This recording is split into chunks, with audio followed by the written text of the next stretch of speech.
किसी भी महिला को मां बनने के लिए ज़रूरत होती है एक स्वस्थ अंडे की। अगर अंडे ना बनते हो तो डॉक्टर उनको एडवाइस करते हैं कि आप डोनर एग लेकर के आईवीएफ करवाइए। लेकिन बहुत सारी महिलाएं ऐसी हैं जो कि आईवीएफ नहीं करवा सकती, या तो उनके पास बजट नहीं है या फिर वो दिल से चाहती हैं कि वो नेचुरली कंसीव करें। नमस्कार दोस्तों, स्वागत है आप सभी का हमारे यूट्यूब चैनल tanvi.com में। आज के वीडियो में आप लोगों को कुछ ऐसी ज़रूरी जानकारी देने वाला हूं जिसको जानने के बाद आप नेचुरल तरीके से अपने अंडों को ग्रो कर सकते हैं, तैयार कर सकते हैं और नेचुरली कंसीव कर सकते हैं। आगे बढ़ने से पहले आप लोगों से रिक्वेस्ट है, वीडियो को लाइक कर दें क्योंकि बाद में आप लाइक करना भूल जाते हैं। लाइक करने के साथ साथ इसे ज़्यादा से ज़्यादा शेयर करें फेसबुक पे, व्हाट्सएप पे, ताकि और लोगों को भी जानकारी मिले, फ़ायदा मिले। लाइक करना, शेयर करना बिल्कुल फ्री होता है। तो चलिए शुरू करते हैं। महिलाओं में अंडे ना बनने के बहुत सारे कारण हैं, जैसे कि लो AMH, PCOD, PCOS, insulin resistant, hormones imbalance और इन सबसे बड़ा एक कारण है विटामिन डी। दोस्तों, अगर विटामिन डी हमारे शरीर में कम होता है तो हमारे शरीर में बहुत सारी तरह तरह की परेशानियां आनी शुरू हो जाती हैं। महिलाओं की हम यहाँ पे बात कर रहे हैं तो महिलाओं के शरीर में जो सबसे बड़ी परेशानी है वो है इनफर्टिलिटी, यानी कि बांझपन। एक रिसर्च में ऐसा देखा गया है कि जिन महिलाओं के शरीर में विटामिन डी पर्याप्त मात्रा में होता है उन महिलाओं की प्रेग्नेंट होने की क्षमता बाकी महिलाओं की तुलना में 55% तक ज़्यादा होती है। सबसे पहले बात करेंगे विटामिन डी के फ़ायदों के बारे में, यानी कि विटामिन डी महिलाओं को मां बनने के लिए किस तरीके से ज़रूरी है। नंबर 1 है लो AMH। AMH का मतलब है एंटी मुलेरियन हार्मोन, और ये हार्मोन महिलाओं के शरीर में बचे हुए अंडों की संख्या को बताता है। यानी कि किसी महिला के शरीर में अगर लो AMH की समस्या है तो इसका मतलब ये कि उसके अंडे बहुत कम हैं, इस कारण से उसका ओवुलेशन नहीं हो पा रहा है और वो मां नहीं बन पा रही है। ऐसे में अगर उस महिला के शरीर में विटामिन डी पर्याप्त मात्रा में हो तो AMH बढ़ सकता है और वो आसानी से ओवुलेट कर सकती है और मां भी बन सकती है। नंबर 2 है PCOD और PCOS। अगर एक सर्वे के अकॉर्डिंग हम देखें तो 10 में से करीब 8 महिलाओं को ये समस्या पाई जाती है। सिर्फ शादीशुदा महिलाएं ही नहीं, कुंवारी लड़कियों में भी ये समस्या पाई जाती है, क्योंकि ये समस्या कुंवारेपन से ही शुरू हो जाती है। ज़्यादा दिक्कत तब आती है जब महिला मां बनने की कोशिश करती है और उसको प्रेगनेंसी नहीं रुकती है।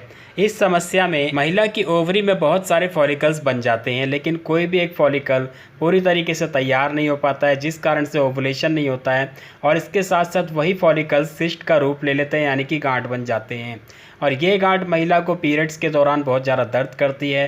पीरियड्स इरेगुलर हो जाते हैं, महिला के शरीर पे अनचाहे बाल आ जाते हैं, क्योंकि महिला के शरीर में मेल हार्मोन यानी कि टेस्टोस्टेरोन बहुत ज़्यादा बढ़ जाता है। PCOD PCOS के केस में भी विटामिन डी का बहुत बड़ा रोल होता है। अगर महिला के शरीर में विटामिन डी पर्याप्त मात्रा में हो तो उसके हार्मोन्स बैलेंस हो जाते हैं, बढ़ा हुआ टेस्टोस्टेरोन धीरे धीरे कम होना शुरू हो जाता है और उसकी ये समस्या ठीक हो जाती है। नंबर 3 है इंसुलिन रेसिस्टेंट। ये समस्याएं भी महिलाओं में आजकल बहुत ज़्यादा देखी जा रही है और इसमें महिला की खून में शुगर की मात्रा बढ़ जाती है, यानी कि महिला का ब्लड शुगर हाई हो जाता है। इस कारण से महिला के शरीर में मोटापा भी बढ़ना शुरू हो जाता है और उसका ओवुलेशन नहीं होता है, हार्मोन्स इम्बैलेंस हो जाते हैं।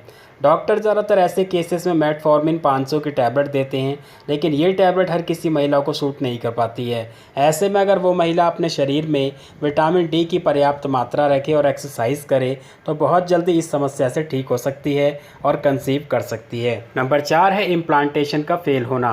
दोस्तों, जैसे कि आप लोगों को मैं पहले भी बता चुका हूँ कि जब तक महिला का इम्प्लांटेशन ना हो तब तक महिला प्रेग्नेंट नहीं हो सकती है। ओवुलेशन के दौरान सिर्फ एग का फर्टिलाइज होना ही काफ़ी नहीं है, उससे भी ज़्यादा ज़रूरी होता है उसका सही सलामत बच्चेदानी की दीवार से चिपकना, यानी कि इम्प्लांट होना। ऐसे में अगर किसी महिला के शरीर में विटामिन डी की कमी होगी तो उसका इम्प्लांटेशन नहीं हो पाएगा, क्योंकि उसकी एंडोमेट्रियम सही तरीके से तैयार नहीं हो पाएगी। और अगर एंडोमेट्रियम सही तरीके से तैयार नहीं होगी तो भ्रूण वहाँ पर नहीं चिपक पाएगा और इम्प्लांटेशन फेल हो जाएगा। कुछ महिलाओं में इम्प्लांटेशन तो हो जाता है, लेकिन कुछ दिनों बाद ही प्रेगनेंसी ख़राब हो जाती है और मिसकैरेज हो जाता है, क्योंकि विटामिन डी की कमी के कारण उनके हार्मोन्स इम्बैलेंस हो जाते हैं और एंडोमेट्रियम सही तरीके से नहीं बन पाती है। नंबर 5 है फीटस बोन ग्रोथ। दोस्तों, जो भ्रूण होता है उसकी हड्डियों का सही तरीके से विकास नहीं हो पाता है, ग्रोथ नहीं हो पाती, क्योंकि महिला के शरीर में विटामिन डी की कमी है। ऐसे में अगर जब उसकी ग्रोथ सही तरीके से नहीं हो पाएगी तो वो जो प्रेगनेंसी है ज़्यादा दिन तक नहीं टिकती है, सक्सेसफुल नहीं हो पाती है और महिला का मिसकैरेज हो जाता है। इसीलिए डॉक्टर महिला को प्रेगनेंसी के दौरान एक अच्छी डाइट लेने की सलाह देते हैं ताकि महिला महिला के शरीर में विटामिन डी की कमी ना हो। अगर किसी महिला के शरीर में विटामिन डी की कमी नज़र आती है तो महिला को अलग से विटामिन डी का सप्लीमेंट भी दिया जाता है। नंबर 6 है वीक इम्यून सिस्टम, यानी कि इम्यून सिस्टम का कमज़ोर होना। अगर किसी महिला का इम्यून सिस्टम कमज़ोर है तो बार बार बीमार पड़ती है। ज़रा सा मौसम बदलते ही उसको सर्दी ज़ुकाम शुरू हो जाता है, खांसी शुरू हो जाती है। ऐसे में अगर वो ट्राई कर रही है कंसीव करने के लिए और कंसीव कर भी लेती है तो किसी न किसी बीमारी के कारण उसका ना चाहते हुए भी मिसकैरेज हो जाता है। इसलिए अगर शरीर में विटामिन डी पर्याप्त मात्रा में रहेगा तो आपका इम्यून सिस्टम स्ट्रॉन्ग होगा और आप बार बार बीमार नहीं पड़ेंगे। और अगर आप कंसीव कर लेते हैं तो आपकी प्रेगनेंसी भी सक्सेसफुल होगी। नंबर 7 है मिसकैरेज। जिन महिलाओं का बार बार मिसकैरेज हो जाता है, चाहे वो शुरुआती दिनों में हो या फिर बीच के दिनों में हो, ऐसी महिलाओं को डॉक्टर एडवाइस करते हैं कि आप अपना विटामिन डी टेस्ट करवाएं। और ज़्यादातर देखा गया है कि विटामिन डी की कमी होने के कारण बार बार मिसकैरेज होने की समस्या होती है। इसलिए आपको विटामिन डी से भरपूर चीज़ें खानी चाहिए और अगर ज़रूरत पड़े तो विटामिन डी का सप्लीमेंट भी ले लेना चाहिए। नंबर 8 है फीटस आरटीआई इन्फेक्शन, यानी कि भ्रूण को रेस्पिरेटरी ट्रैक्ट इन्फेक्शन होना। अक्सर क्या होता है कि महिलाओं में विटामिन डी के कारण जब वो प्रेग्नेंट होती है तो प्रेगनेंसी में उनके भ्रूण को आरटीआई इन्फेक्शन हो जाता है, जिस कारण से उसे निमोनिया हो जाता है, सांस लेने में तकलीफ़ होती है और कई बार मिसकैरेज भी हो जाता है। तो इसलिए सबसे पहले ज़रूरी है कि आप कंसीव करने की कोशिश कर रहे हैं तो अपना विटामिन डी टेस्ट करवाएं या फिर विटामिन डी से भरपूर चीज़ें खाते रहें ताकि आपके शरीर में विटामिन डी की कमी ना हो। नंबर 9 है वीकनेस और टायर्डनेस। जो महिलाएं अक्सर थकान महसूस करती हैं, ज़रा सी मेहनत करते ही उनको थकान हो जाती है, हमेशा कमज़ोरी महसूस करती हैं, उन महिलाओं को भी अपना विटामिन डी का टेस्ट करवाना चाहिए। और विटामिन डी की कमी के कारण अक्सर ऐसा देखा जाता है। ऐसे में चाहे तो विटामिन डी से भरपूर चीज़ों का इस्तेमाल करें और अगर ज़रूरत पड़े तो विटामिन डी का सप्लीमेंट भी ले सकती है। इसके बाद दोस्तों हम बात करेंगे कि ऐसे कौन से लोग हैं जिनमें ज़्यादातर विटामिन डी की कमी देखी जाती है। और अगर आप इस चीज़ को जान लेते हैं तो आप काफ़ी हद तक अपने आप को विटामिन डी की कमी से बचा सकते हैं। नंबर 1 है डार्क स्किन। ऐसे लोग जिनकी स्किन डार्क है, यानी कि त्वचा सांवली है, ऐसे लोगों में ज़्यादातर विटामिन डी की कमी देखी जाती है। नंबर 2 है मोटे लोग। अक्सर ऐसा देखा गया है कि जिन लोगों का वज़न ज़्यादा है, यानी कि मोटापा बहुत ज़्यादा है, उन लोगों में भी विटामिन डी की कमी देखी जाती है। नंबर 3 है वो लोग जो डेयरी प्रोडक्ट यानी कि दूध से बनी हुई चीज़ें या फिर मीट मछली का इस्तेमाल बहुत कम करते हैं या फिर ना के बराबर करते हैं, ऐसे लोगों में भी अक्सर विटामिन डी की कमी देखी जाती है। नंबर 4 है वो लोग जो ऐसी जगह पर रहते हैं जहाँ पर सूरज की रोशनी नहीं पहुँच पाती है। जैसे कि मैंने आपको वीडियो के शुरुआत में ही बताया था कि जब हम धूप में जाते हैं, यानी कि सूरज की रोशनी में जाते हैं, तो हमारा शरीर हमारे शरीर में मौजूद कोलेस्ट्रॉल से खुद ब खुद विटामिन डी को प्रोड्यूस करना शुरू कर देता है। नंबर 5 पे है वो लोग जो ज़्यादातर घरों में रहते हैं और घर से बाहर नहीं निकलते हैं। ऐसे में उनके शरीर को धूप नहीं मिल पाती है और उनके शरीर में विटामिन डी की कमी हो जाती है। नंबर 6 पे है वो लोग जिनकी उम्र 50 साल से ज़्यादा है।